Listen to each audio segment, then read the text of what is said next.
Hello friends, कैसे हैं आप लोग। आशा करता हूँ अच्छे होंगे। दोस्तों, स्वागत है आपके अपने यूट्यूब चैनल अभिषेक राज इंग्लिश क्लासेस में। दोस्तों, आज हम लोग डिस्कस करने वाले हैं 2015 में पूछे गए ज्योग्राफी के सभी ऑब्जेक्टिव क्वेश्चन।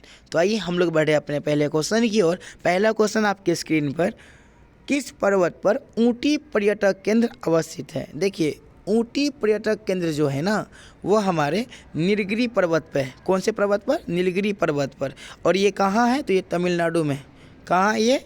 तमिलनाडु में। एक मिनट, ये है आपका तमिलनाडु में। कौन से राज्य में पड़ता है? तमिलनाडु में। याद रहेगा, नीलगिरी पर्वत कौन से राज्य में है? तमिलनाडु में। याद रखना है आपको। तो किस पर्वत पर ऊटी पर्यटक केंद्र है? नीलगिरी में। आगे बढ़ते हैं।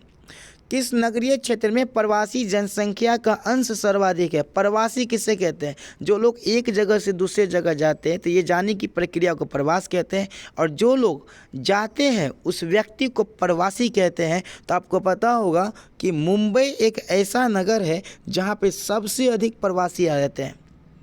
मुंबई एक ऐसा नगर है जहाँ सबसे अधिक प्रवासी लोग क्या करते हैं? बसते हैं। ध्यान रखिएगा। जल अभाव वाले क्षेत्रों में किस प्रकार की बस्तियां पाई जाती हैं? जल अभाव वाले क्षेत्रों में किस प्रकार की बस्तियां पाई जाती हैं? पल्ली, प्रकीर्ण, गुच्छित या इनमें से कोई नहीं। तो आपको पता है कि जल अभाव वाले क्षेत्रों में प्रकीर्ण बस्तियां पाई जाती है। कैसी बस्तियां पाई जाती है? प्रकीर्ण बस्तियां पाई जाती हैं। खरीफ फसल की कृषि ऋतु क्या है? आपको पता है खरीफ फसल में क्या की जाती है? धान। क्या की जाती है? धान। तो बताइए, धान को बोने का समय क्या है? अक्टूबर से मार्च, अप्रैल से जून, सितंबर से जनवरी या जून से सितंबर। तो ध्यान रखिएगा, खरीफ फसल की जो कृषि करने की जो ऋतु है, वह जो समय है, वह होता है अप्रैल से जून। अप्रैल से जून। आगे बढ़ते हैं। ब्राज़ील के कॉफ़ी बागान को क्या कहा जाता है? फेजेंडा, एजेंडा, मिल्पा या लद्दाख। तो देखिए, ब्राज़ील के कॉफ़ी बागान को जो है ना, फेजेंडा कहा जाता है। क्या कहा जाता है? फेजेंडा कहा जाता है। आगे बढ़ेंगे दोस्तों। बिस्कुट उद्योग किस प्रकार के उद्योग से संबंधित है? कुटीर, उपभोक्ता, वृहत या प्राथमिक। देखिए, बिस्कुट उद्योग जो है ना, ये हमारा उपभोक्ता उद्योग होगा। कौन सा उद्योग होगा? उपभोक्ता। उपभोक्ता उद्योग क्या होता है? उपभोक्ता उद्योग में वैसे वस्तुओं को बनाया जाता है जो उपभोक्ताओं की उपयोगी की चीज़ होती है, जो उपभोक्ता उसको भोग करता है, उसको यूज करता है। ठीक ना। आगे बढ़ते हैं। बाह्यस्रोतीकरण सहायक है। बाह्यस्रोतीकरण सहायक है दक्षता को सुधारने में, कीमतों को घटाने में, विकासशील देशों में रोजगार बढ़ाने में, इनमें से सभी। तो आपको पता होगा इनका आंसर होगा इनमें से सभी। आगे बढ़ते हैं। बालाघाट मैंगनीज क्षेत्र किस राज्य में स्थित है? बालाघाट मैंगनीज क्षेत्र किस राज्य में स्थित है? मध्य प्रदेश, छत्तीसगढ़, उड़ीसा या झारखंड। देखिए, बालाघाट मैंगनीज क्षेत्र जो है ना, वह मध्य प्रदेश क्षेत्र में होता है। बालाघाट मैंगनीज क्षेत्र कहाँ है? मध्य प्रदेश राज्य में है। मणिपाल सॉफ्टवेयर तकनीकी पार्क कहाँ है? मणिपाल सॉफ्टवेयर तकनीकी पार्क कहाँ है? सिक्किम में, कर्नाटक में, आंध्र प्रदेश में या तमिलनाडु में? जल्दी बताइए। देखिए, मणिपाल सॉफ्टवेयर तकनीकी पार्क जो है ना, वो आपका कर्नाटक में है। कहाँ है? कर्नाटक में है। आगे बढ़ते हैं हम लोग। नव निश्चयवाद से संबंधित कौन है? नव निश्चयवाद से संबंधित कौन है? तो आपको पता होगा, नव निश्चयवाद से संबंधित टेलर है। इसका पूरा नाम क्या है? Griffith Taylor. याद रखना है, पूरा नाम क्या है? Griffith Taylor. Griffith Taylor. ठीक है। आगे बढ़ते हैं हम लोग। अगला क्वेश्चन है, निम्नलिखित में कौन एक महाद्वीप में जनसंख्या वृद्धि सर्वाधिक है? जनसंख्या वृद्धि सर्वाधिक कौन से महाद्वीप में है? एशिया, अफ्रीका, दक्षिण अमेरिका, उत्तरी अमेरिका। तो आपको पता होगा वह है अफ्रीका। निम्नलिखित में कौन सा एक तृतीय क्रियाकलाप है? आखेट, मछली पकड़ना, कृषि, व्यापार। आपको पता होगा आखेट, मछली पकड़ना, कृषि, ये सभी प्राथमिक क्रियाकलाप है। क्या है? प्राथमिक क्रियाकलाप है। इसका जो आंसर होगा तृतीय क्रियाकलाप, वो व्यापार है। कौन है? व्यापार है। आगे बढ़ते हैं हम लोग। निम्नलिखित में वह कौन सा एक सबसे सस्ता परिवहन साधन है जो भारी सामान और लंबी दूरी के लिए उपयुक्त है? सड़क परिवहन, रेल परिवहन, जल परिवहन, वायु परिवहन। देखिए, जब भी सस्ता परिवहन की बात करें ना, जब भी क्या करें? सस्ता परिवहन की बात करें, तो वह जो होगा हमारा, ध्यान रखिएगा, जब भी सस्ता परिवहन की बात करें तो वह जो होगा हमारा होगा जल परिवहन। क्या होगा, जल परिवहन, ठीक ना।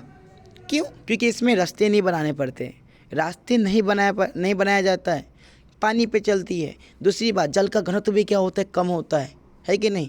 और दूसरी बात, इसमें पटरियों का निर्माण नहीं करना पड़ता है। तो ध्यान रखिएगा, भारी सामान ढोने के लिए, लंबी दूरी तय करने के लिए सबसे सस्ता परिवहन जो माना जाता है वह जल परिवहन होता है। आगे बढ़ते हैं। निम्नलिखित में कौन राजधानी नगर है? कानपुर, दुर्ग, चंडीगढ़, बोधगया। तो आपको पता होगा हरियाणा की राजधानी कहाँ है? चंडीगढ़, ये एक राजधानी नगर है। आगे बढ़ते हैं हम लोग। मानव भूगोल का जनक किसे कहा जाता है? मानव भूगोल का जनक किसे कहा जाता है? Strobo, टालमी, Hückel, Ratzel. देखिए, मानव भूगोल का जनक जो है ना वो रेडजेल को कहा जाता है। किसे माना जाता है? रेडजेल को। इसका भी पूरा नाम क्या है? Friedrich Ratzel. क्या नाम है? Friedrich Ratzel. मानव भूगोल का जनक जो है फ्रेडरिक रेडजेल को माना जाता है। आगे बढ़ेंगे हम लोग। निम्नलिखित में से कौन सा एक लौह अयस्क नहीं है? Haematite, magnetite, limonite. ये तीनों लौह अयस्क है। एंथ्रासाइट हमारा लौह अयस्क नहीं है, ये क्या है? कोयला का अयस्क है। ये क्या है? कोयला का अयस्क है। एंथ्रासाइट, बिटुमिनस, लिग्नाइट, पीट वो कोयला का अयस्क होता है। यहाँ क्वेश्चन क्या पूछा? निम्नलिखित में से कौन सा एक लौह अयस्क नहीं है? तो एंथ्रासाइट हमारा लौह अयस्क नहीं है, यह क्या है? कोयला का अयस्क है। आगे बढ़ते हैं। अधिवास की लघुत्तम इकाई क्या है? कस्बा, पल्ली, ग्राम या नगर। तो अधिवास की लघुत्तम इकाई को हम लोग क्या बोलते हैं? पल्ली बोलते हैं। क्या बोलते हैं? पल्ली बोलते हैं। आगे बढ़ते हैं।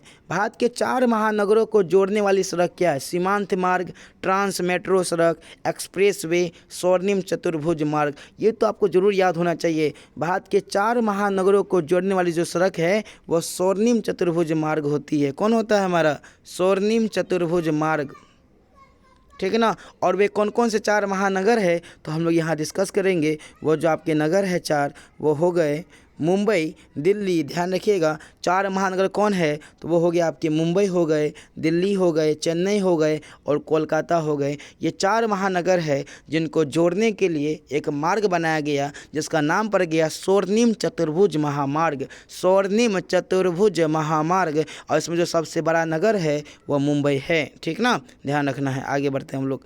कितने नंबर पे थे हम लोग? हम लोग आज तृतीय देख लिया था, सस्ता परिवहन, जल परिवहन। राजधानी नगर कौन थी? चंडीगढ़ थी। चलिए भाई, ठीक है। मानव भूगोल का जनक रेडजेल। और लौह अयस्क कौन नहीं था? एंथ्रासाइट नहीं था। अधिवास की लघुत्तम इकाई क्या थी? पल्ली थी। और भारत के 4 महानगरों को जोड़ने वाली सड़क को हम लोग क्या बोलेंगे? स्वर्णिम चतुर्भुज मार्ग बोलेंगे। आगे बढ़ेंगे।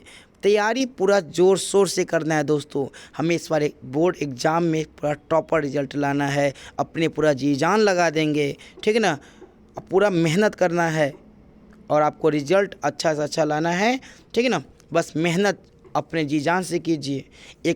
इसी में मैं एक लाइन बोलता हूँ, बोलता है सुबह पढ़ो या रात को, सुबह पढ़ो या रात को, बस सुबह पढ़ो या रात को, मन में रखो इस बात को। सुबह पढ़ो या रात को, मन में रखो इस बात को, सफल बनाना है एक दिन अपने आप को, ठीक ना दोस्तों। चलिए आगे बढ़ते हैं हम लोग। निम्नलिखित में से कौन सा भारत में पुरुष प्रवास का मुख्य कारण है? पुरुष प्रवास का मुख्य कारण क्या है? पुरुष क्यों प्रवास करता है? उसका सबसे बड़ा मुद्दा है काम और रोजगार। काम और रोजगार के चलते पुरुष जो है प्रवास करते हैं क्योंकि उन्हें रोजगार नहीं मिल पाता, ठीक ना। आगे बढ़ते हैं।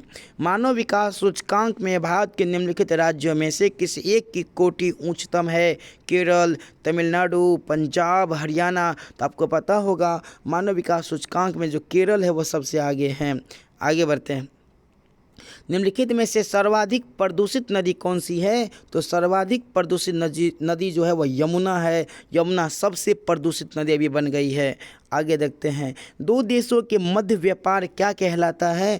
तो 2 देशों के मध्य व्यापार को हम लोग क्या कहते हैं? अंतर्राष्ट्रीय व्यापार कहते हैं। निम्न में से कौन सबसे महत्वपूर्ण जूट उत्पादक क्षेत्र है? बहुत ही इम्पोर्टेंट क्वेश्चन, इसको छोड़िएगा नहीं आप लोग। जूट उत्पादक क्षेत्र जहाँ भी आ जाए तो वो हमारा होगा गंगा डेल्टा, ठीक ना। आगे बढ़ते हैं। रबी का फसल पैदा होती, रबी मतलब गेहूं की खेती। तो गेहूं का खेती कब होता है? शीत युद्ध में। सिर्फ यहाँ युद्ध लिखा गया है, टाइपिंग मिस्टेक है, युद्ध नहीं ऋतु होगा यहाँ पे। क्या होगा? ऋतु होगा। शीत ऋतु में, वर्षा ऋतु में, ग्रीष्म ऋतु में, सभी ऋतु में। देखिए नहीं, रबी की जो खेती होती है वो शीत ऋतु में होती है। कौन सी ऋतु में? शीत ऋतु में। ऋतु मतलब मौसम में, ध्यान रखिए, शीत माने ठंडी मौसम में होता है। रबी खेती में कौन आएगा? गेहूं आ जाएगा, सरसों आ जाएगा। निम्नलिखित में से कौन एक ऊर्जा का गैर परंपरागत स्रोत है? गैर परंपरागत स्रोत माने जैसे लोग पहले नहीं जानते थे, तो लोग कोयला को पहले से, बहुत पहले से जानते हैं, खनिज तेल के बारे में जानते हैं, जल विद्युत के बारे में जानते हैं। एक नया जो साधन हुआ वो हुआ हमारे लिए आजकल में सौर ऊर्जा। ये गैर परंपरागत स्रोत है, याद रखिएगा। निम्नलिखित में से कौन सा नगर नदी तट पर अवस्थित नहीं है? देखिए, आपको यहाँ पता है कि पटना जो है ये गंगा नदी के किनारे है। कौन से नदी के किनारे? गंगा नदी के किनारे। आगरा जो है ये यमुना किनारे है। किसके किनारे? यमुना के किनारे है। और कोलकाता जो है ये हुगली नदी के किनारे है। किसके नदी किनारे? हुगली नदी के किनारे। तो ध्यान रखना है, इसमें जो है आपका नदी के तट पर अवस्थित नहीं है वो भोपाल। भोपाल किसी नदी के किनारे नहीं है।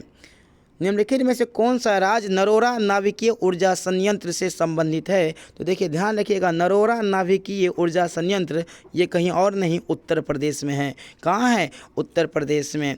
दोस्तों, 2015 में मात्र 28 क्वेश्चन पूछे गए थे, तो मुझे आशा है कि ये सभी क्वेश्चन आपसे बनता होगा। और यदि नहीं बन रहा है तो वीडियो को पॉज कर करके उसे याद कर लीजिए, ताकि आपका एग्ज़ाम बेस्ट से बेस्ट जाए। दोस्तों, आशा है कि ये वीडियो आपको बहुत ही अच्छा लगा होगा। यदि वीडियो अच्छा लगा है तो लाइक और शेयर ज़रूर कीजिएगा, और कमेंट में बताइएगा कि आप 2016 का वीडियो देखना चाहते हैं। यदि हाँ तो ज़रूर कमेंट कीजिएगा। तब तक मिलेंगे हम लोग अगले वीडियो में। तब तक के लिए जय हिंद, जय भारत।